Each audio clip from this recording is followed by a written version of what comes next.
बिना गे हवा सब सीला। खवा दे वो छेदा वाला चिला।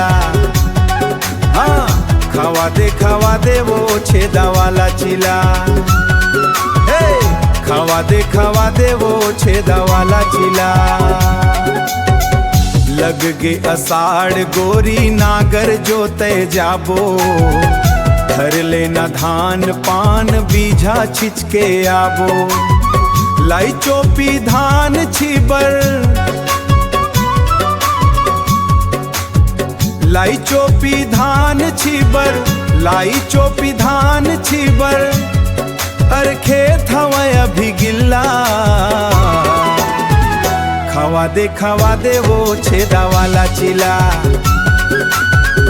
खवा दे वो छेदा वाला चिला। चूल्हा में आगे बारो तावा हो गे ताते। चाउर पिसान ला घोर के डारो अपन हाथे।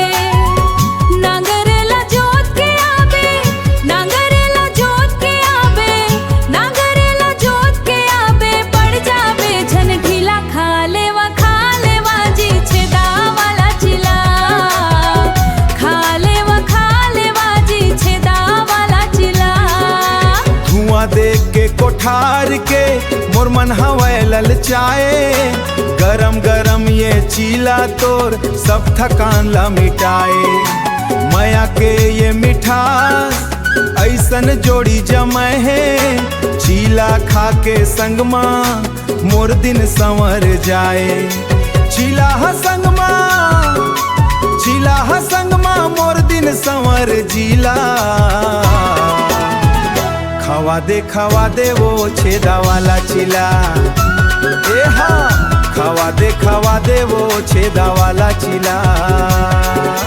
धनलुआ गे खरही गंजा गे बिना गे हवा सब सीला। खवा दे वो छेदा वाला चिला।